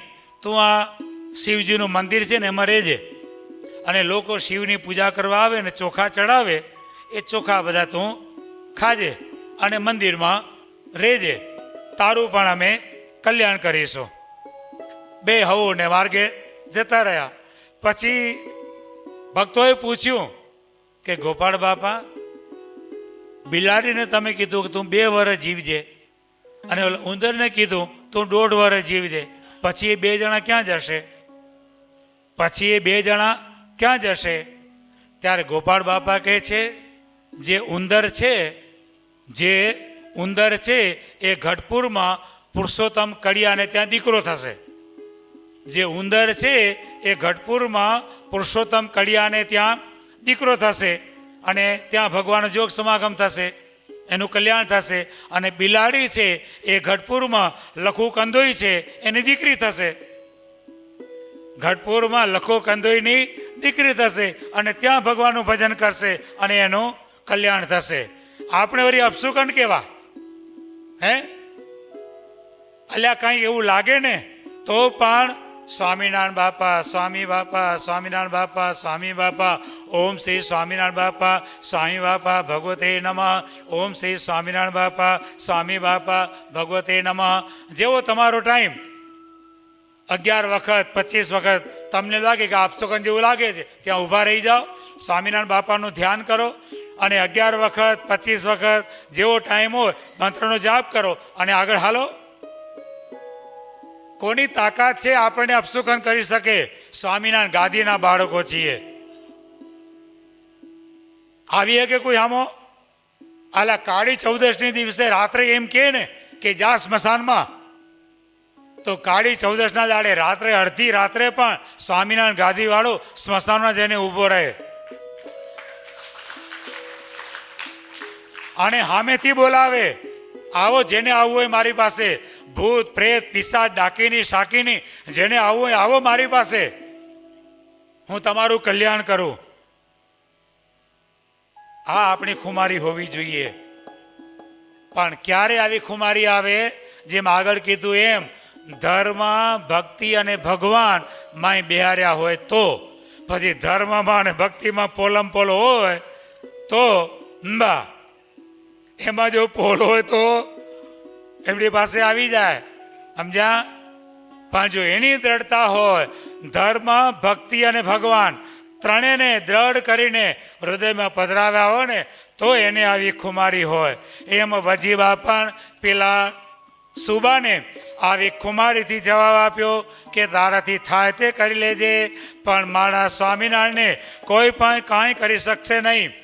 સુબો જતો રહ્યો અને સ્વામિનારાયણ ભગવાન હવે આ વજીબાની કસોટી લેવાને માટે સ્વામિનારાયણ ભગવાને વચનામૃતમાં કીધું, નિશ્ચય તો એવો જોઈએ કે ખુદ ભગવાન પોતે નિશ્ચયમાંથી પાડે ને તોય પણ નિશ્ચયમાંથી ડગે નહીં.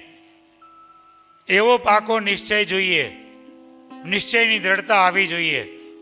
લોયા પ્રકારનું પહેલું વચનામૃત એના 3જા પ્રશ્નમાં સ્વામિનારાયણ ભગવાન કહે છે કે ખુદ સ્વામિનારાયણ ભગવાનનો નિશ્ચય કરાવનાર, સ્વામિનારાયણ ગાદીની વિશે જોડનાર એવો પછી ભગવો હોય કે ગ્રસ્ત હોય, સાધુ હોય કે સત્સંગી હોય, જેણે પ્રથમ આપણને સ્વામિનારાયણ ગાદીનો નિશ્ચય કરાવ્યો હોય, સ્વામિનારાયણ ગાદીની વિશે જોડ્યા હોય અને એ જ ફરીથી આપણને આવીને એમ કહે કે આ સ્વામિનારાયણ ગાદીએ હવે બગડી ગયું છે માટે ચાલ આપણે એને મૂકી દઈએ, ત્યારે એમ માને કે તારું માથું ફર્યું છે.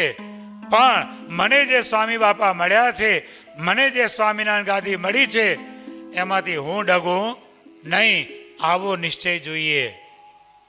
વજીબાને આવો નિશ્ચય હજુ ભગવાનના મૂર્તિમાન દર્શન નથી, ભગવાનના મૂર્તિમાન દર્શન નથી. ફક્ત ભગવાનનો પ્રતાપ સાંભળીને વજીબાએ ભગવાનનો નિશ્ચય કર્યો છે. હવે એ નિશ્ચય ચેક કરવાને માટે, એ નિશ્ચયની દ્રઢતા જોવાને માટે સ્વામિનારાયણ ભગવાન ચાલતા ચાલતા ગઢપુરથી નીકળ્યા છે.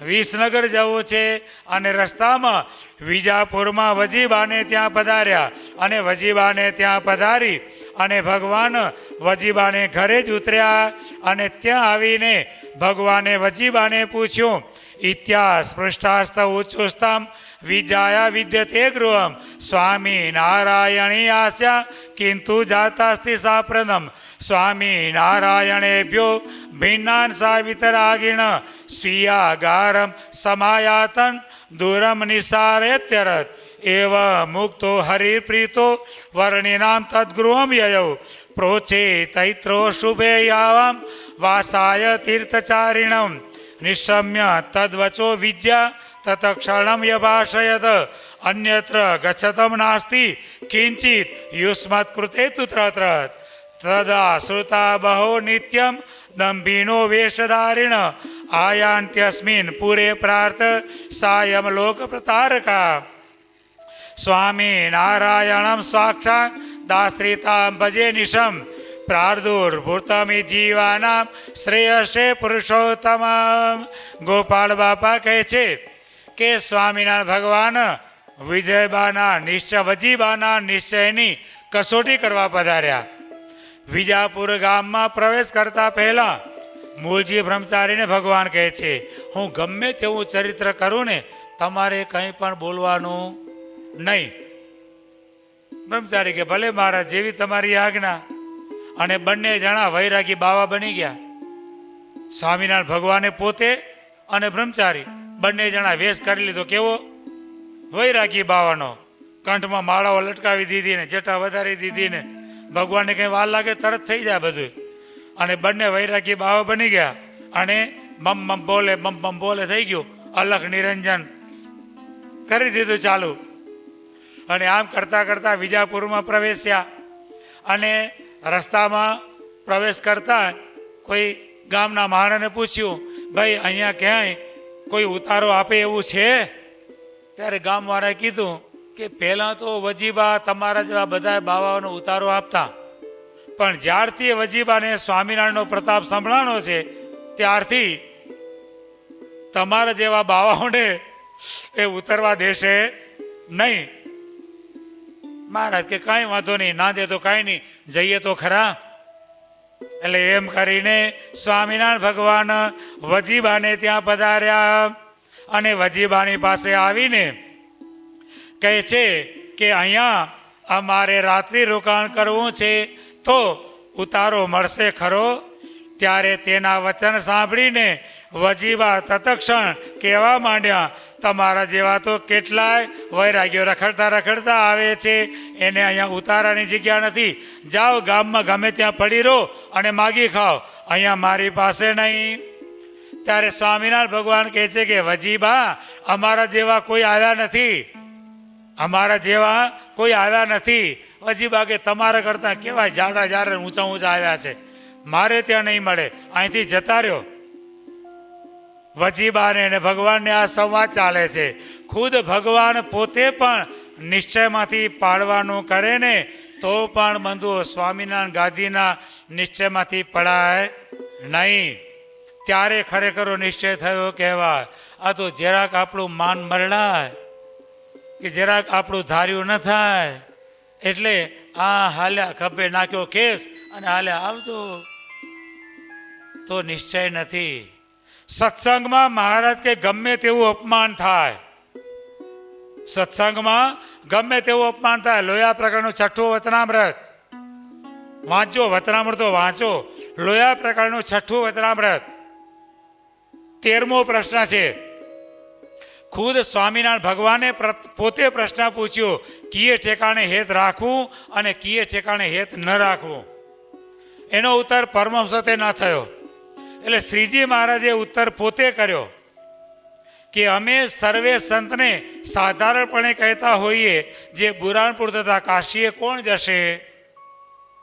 ધારો કે હમણાં આપણે આ સમયો કર્યો, બરોબર, સેવાની વ્યવસ્થા કરેલી હોય. શું હોય? દરેકને વિભાગવાર સેવાની વ્યવસ્થા સોંપેલી હોય અને સ્ટેજ ઉપર સરસ મજાનો કાર્યક્રમ ચાલતો હોય અને તે વખતે આપણે કંઈક સેવા દૂર મળી હોય તો પછી આપણે શું વિચાર થાય? સારું, આવી દર્શન રહી જાય છે. તો મહારાજ ના પાડે છે, જે આપણને સેવા સોંપી છે તે વફાદારીથી, શ્રદ્ધાપૂર્વક, જવાબદારીથી એ સેવા કરો તો તમે દર્શનમાં ભેગા જ છો. અને જો તે સમયે એ સેવા મૂકીને દર્શન કરવા આવીએ ને તો એ આપણે દર્શનનો મહિમા નથી અને એનું ફળ પણ કંઈ મળે નહીં. એટલે મહારાજ કે અમે સર્વે સંતને સાધારણપણે કહેતા હોઈએ, જે બુરાણપુર તથા કાશીએ કોણ જશે? ત્યારે કોઈ બોલે નહીં. ત્યારે સભામાંથી ઉઠીને અમને એમ કહ્યું કે હે મહારાજ, આપની આજ્ઞા હોય તો હું જાઉં.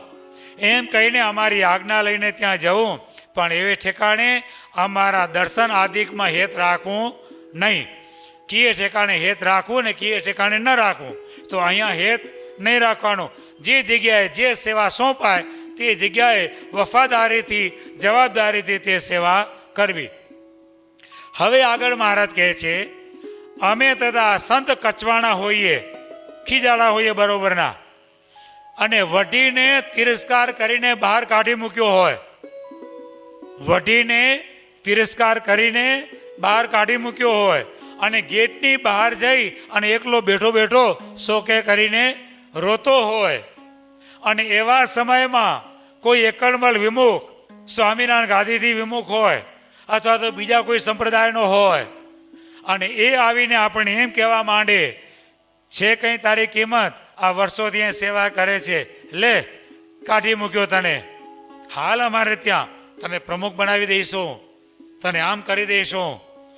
એમ કહીને સ્વામિનારાયણ ગાદીનો અને આ કારણ સત્સંગનો અવગુણ કહેવા માંડે. ત્યારે તેની આગળ તો ભગવાનની કોરનું અને આ સત્સંગનું, કારણ સત્સંગનું, સ્વામિનારાયણ ગાદીનું અતિશય હેત જણાવે અને એમ કહે, હું તો એનો વેચાણ છું. કોનો? હું તો સ્વામિનારાયણ ગાદીનો વેચાણ છું.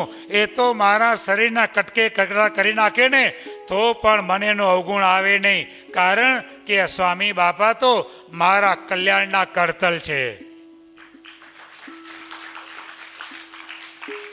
આવી રીતે ભગવાન કે તે ઠેકાણે અતિશય હેત જણાવવું, અતિશય હેત રાખવું, સામાન્ય નહીં, અતિશય હેત રાખવું. ગમે તેવું સત્સંગમાં અપમાન થાય, ગમે તેવા સંજોગો પેદા થાય, તો પણ કારણ સત્સંગ નહીં મૂકવાનો, સ્વામિનારાયણ ગાદીનું શરણું નહીં મૂકવાનું. આ હોય તો દ્રઢ નિશ્ચય કહેવાય. અહીંયા સ્વામિનારાયણ ભગવાન વજીબાની પરીક્ષા લેવાને માટે બાવાનો વેશ ધરીને આવ્યા છે, વજીબાના ઘરે આવ્યા છે. વજીબા ઉતારો આપતા નથી, પણ હવે ભગવાન વજીબાની કેવી કસોટી કરે છે અને વજીબા કેવા નિશ્ચયવાળા છે તે કથા આપણે આવતીકાલે સાંભળશું. બોલો અક્ષરધામના અધિપતિ સ્વામિનારાયણ બાપા, ઘનશ્યામ મહારાજની જય, હરે કૃષ્ણ મહારાજની જય, સહજાનંદ સ્વામી મહારાજની, બાપાશ્રીની જય, સદગુરુશ્રીની જય. સ્વામિનારાયણ ગાદીના આદ્યાચાર્ય પ્રવર ધર્મ ધુરંધર સનાતન ધર્મ સમ્રાટ પરમ કલ્યાણકારી જીવન પ્રાણ સ્વામી બાપાની જય.